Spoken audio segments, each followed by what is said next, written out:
बड़नगर थाना क्षेत्र के ग्राम रूणीजा के माधोपुर क्षेत्र में 3 बच्चे इमली के पेड़ के नीचे खेल रहे थे। तभी वहां बंदर आपस में झगड़ा करते हुए नीचे गिरे और पेड़ के नीचे खेल रहे बच्चों में से एक बच्चे को अपना शिकार बना लिया और उसे एक बंदर ने काट लिया। कृष्णा ने बताया कि बच्चों का नाम विकास है, जिसकी उम्र 7 साल है। विकास को पैर में 2 जगह पर बंदर ने काटा है, जिसके बाद परिजन उसे उपचार के लिए उज्जैन के जिला अस्पताल लेकर आए, जहां डॉक्टरों द्वारा उसका उपचार किया जा रहा है। बच्चों के पैर में 10 से 12 टाके आए हैं। वहीं परिजनों ने वन विभाग की टीम से बंदर को पकड़ने की बात कही है। पूरे बाड़े में खेल रहे थे, वो जैसे भाग के आए, 4 बच्चे खेल रहे थे, तो जैसे भागे ये गिर गया, उन्होंने लड़ते लड़ते इसको पकड़ लिया, तो जांग पे काटा इसको और नीचे पिंडी की जगह भी काटा। उसको जो मांस ऊपर का पूरा छीन लिया, गोश्त दिखने लग गया। इसको टाँगे हुए करीब 10-12 हो गए, अभी देखा नहीं है, बाकी उन्होंने बताया कि कुछ ज़्यादा ही है टाँगे। रूणीजा की माधोपुरा बड़नगर के पास में रूणीजा, उधर तो नहीं हुआ है, बाकी छोटा मोटा होता तो उधर ही इलाज होता था अपने यहाँ। सबको बताया मैंने, माधोपुरा में फ़ोन लगाया उनको, उन्होंने बोला कि बड़नगर फ़ोन लगाएंगे, कार्रवाई करके उनको पकड़वाएंगे। उज्जैन जिले के खाचरोद के बहुचर्चित फर्जी रजिस्ट्री मामले में जांच के बाद पुलिस ने राम नरसिंह उर्फ नरसिंह निवासी चापाखेड़ा और लोकेंद्र पिता विक्रम सिंह निवासी बटलावदी के विरुद्ध विभिन्न धाराओं में एफआईआर दर्ज कर ली है। जिला पंचायत रितंबरा द्विवेदी ने बताया कि 8 जुलाई 2024 को नरसिंह पिता गोवर्धन लाल डोडरिया ने जमीन के फर्जी विक्रय की शिकायत की थी। जांच में पाया गया कि नरसिंह पिता गोवर्धन लाल डोडरिया और राम नरसिंह पिता गोवर्धन लाल सगित्रा एक ही गांव के निवासी हैं। दोनों की कृषि भूमि भी गांव में ही है। राम नरसिंह और उसके साथी लोकेंद्र सिंह ने राम नरसिंह के स्थान पर नरसिंह पिता गोवर्धन लाल के दस्तावेज तैयार करवाए। उन्होंने पैन, आधार कार्ड सहित अन्य दस्तावेजों में परिवर्तन कर मूल आवेदक नरसिंह लाल की जमीन के दस्तावेज तैयार किए और रतलाम निवासी रशीद को दिखाए। सौदा पक्का होने से पहले 3 बीघा जमीन फर्जीवाड़े से बेची और फिर दूसरे सर्वे नंबर की जमीन को भी नाम का दुरुपयोग कर विक्रय कर दिया। रजिस्ट्री होते ही नामांतरण प्रक्रिया भी प्रारंभ हो गई। पटवारी ने मूल कृषक को जमीन बिकने की सूचना दी तो असल जमीन मालिक के होश उड़ गए और उसने खुद के साथ हुई धोखाधड़ी के संबंध में पुलिस को आवेदन दिया। साक्ष्यों के आधार पर 2 आरोपियों पर धारा 420, 467, 468 और 471 में प्रकरण पंजीबद्ध किया गया है। एक आरोपी को हिरासत में लिया गया है और एक अन्य आरोपी जो प्रकरण में संलिप्त है, जिनमें क्रेता, दस्तावेज लेखक और अन्य संलिप्त व्यक्तियों के संबंध में विवेचना कर आरोपी बढ़ाए जाएंगे। इस मामले में सोचने वाली बात यह है कि पहले फर्जी रजिस्ट्री हुई, फिर कैंसिल भी हुई, पुलिस को सूचना भी नहीं दी। इस मामले में बड़ा घोटाला होने का संदेह भी है। पुलिस की सूक्ष्म जांच और आरोपियों को रिमांड पर लेकर कड़ी पूछताछ करने पर कई सफेद पोशों के इस मामले से जुड़े होने के खुलासे हो सकते हैं। उसमें एक गांव में एक ही नाम के 2 व्यक्ति रहते थे, तो जिसकी प्रॉपर्टी थी उसकी प्रॉपर्टी को किसी दूसरे व्यक्ति ने जो उसी नाम का था उसने बेच दिया था जी। इसमें हमारे सब रजिस्ट्रार ने एफआईआर भी करवाई है, उसने एसडीएम के भी निर्देश थे इस संबंध में, तो विक्रेता और गवाह के खिलाफ उसमें एफआईआर हुई है। महापौर मुकेश टटवाल ने फाजिलपुरा स्थित नवीन कॉम्प्लेक्स का अवलोकन किया। अवलोकन के दौरान निर्देश दिए कि निर्माणाधीन कॉम्प्लेक्स को तय समय सीमा यानी कि 2 माह में पूर्ण किया जाए एवं व्यापक सुरक्षा व्यवस्था की जाए। देवास रोड स्थित निर्माणाधीन अंतरराष्ट्रीय नवीन स्विमिंग पूल के निरीक्षण के दौरान उक्त कार्य को 6 माह में पूर्ण करने का निर्देश प्रदान किए गए। निरीक्षण के दौरान अपर आयुक्त पवन सिंह, कार्यपालन यंत्री पीयूष भार्गव भी मौजूद थे।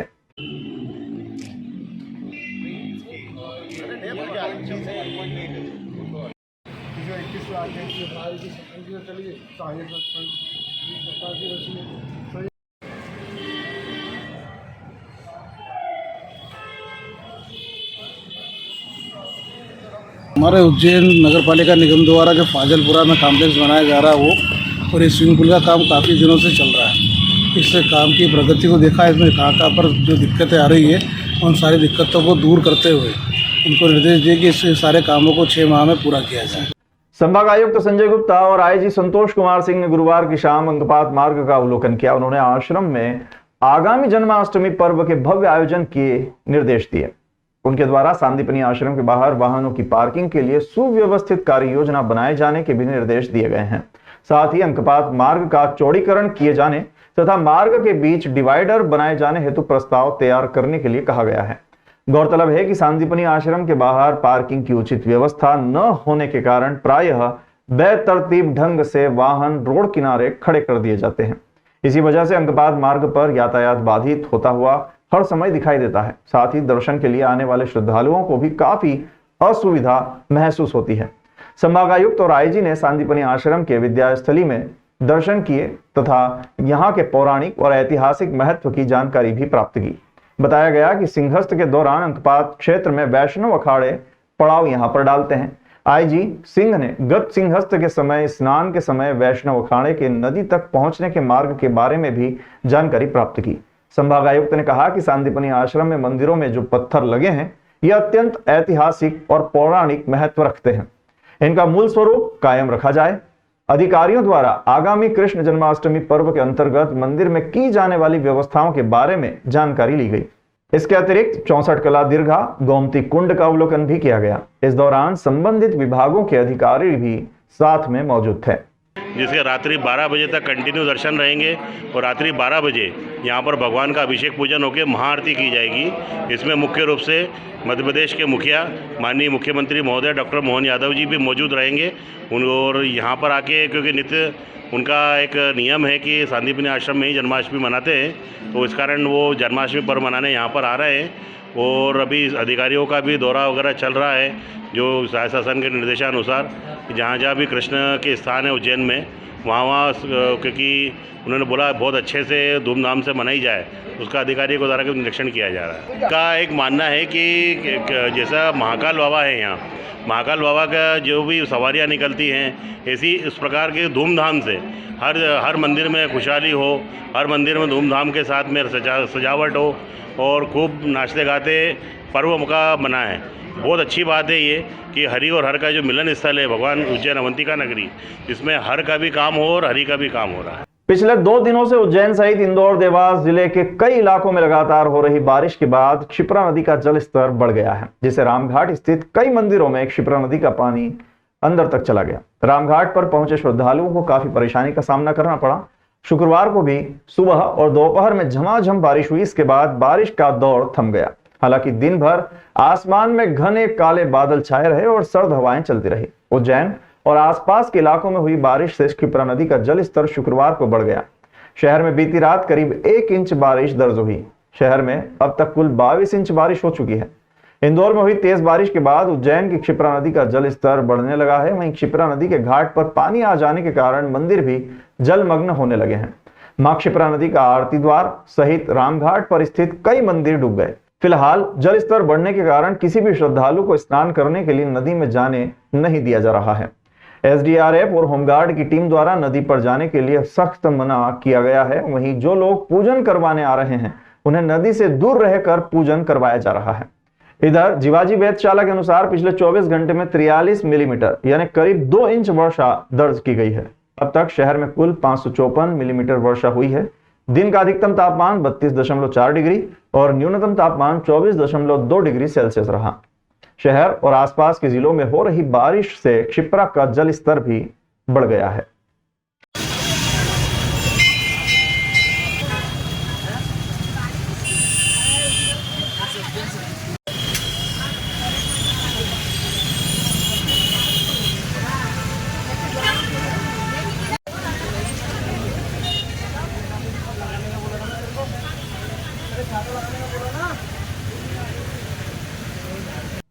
उज्जैन के महाकाल मंदिर में प्रतिदिन लाखों भक्तजन बाबा महाकाल के दर्शन करने पहुंचते हैं। साथ ही वीआईपी भक्तों का भी मंदिर में आना लगातार जारी रहता है। इसी क्रम में आज भी उत्तर प्रदेश के जल शक्ति विभाग के कैबिनेट मंत्री स्वतंत्र देव सिंह आज सुबह बाबा महाकाल के दरबार में पहुंचे।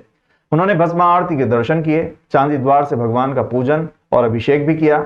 वहीं प्रसिद्ध सिंगर और रैपर हनी सिंह की बहन स्नेहा सिंह भी भस्म आरती में पहुंची और भगवान महाकाल के दर्शन किए। श्री महाकालेश्वर मंदिर के संजू बना ने बताया कि स्वतंत्र देव सिंह भाजपा के उत्तर प्रदेश इकाई के पूर्व अध्यक्ष हैं। वर्तमान में वे उत्तर प्रदेश सरकार में जल शक्ति विभाग के कैबिनेट मंत्री के रूप में कार्य कर रहे हैं। आज सुबह भगवान की भस्म आरती देखने के लिए वे श्री महाकालेश्वर मंदिर पहुंचे और 3 घंटे बैठकर नंदीहाल में मंत्रों का जाप किया। वहीं प्रसिद्ध सिंगर और रैपर हनी सिंह की बहन स्नेहा सिंह भी आज श्री महाकालेश्वर मंदिर में सुबह 3 बजे होने वाली भस्म आरती के दर्शन करने उज्जैन पहुंची थी। इस दौरान परिवार के कुछ अन्य लोग भी उनके साथ शामिल थे, जिन्होंने भगवान की इस दिव्य भस्म आरती के दर्शन किए और उसके बाद चांदी द्वार से भगवान का आशीर्वाद लिया। स्नेहा सिंह ने बाबा महाकाल के दर्शन करने के बाद अपने नए गाने की सफलता की कामना भी की। मीडिया को बताया कि मेरा ये गाना सफल हो जाए, इसी कामना को लेकर मैं बाबा महाकाल के दरबार में आई हूं। चांदी द्वार से भगवान के दर्शन का लाभ लिया और माथा टेक कर भगवान महाकाल से गाने की सफलता के लिए प्रार्थना की है।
हमारा भी गाना आया है हनी सिंह के साथ और 24 तारीख को रिलीज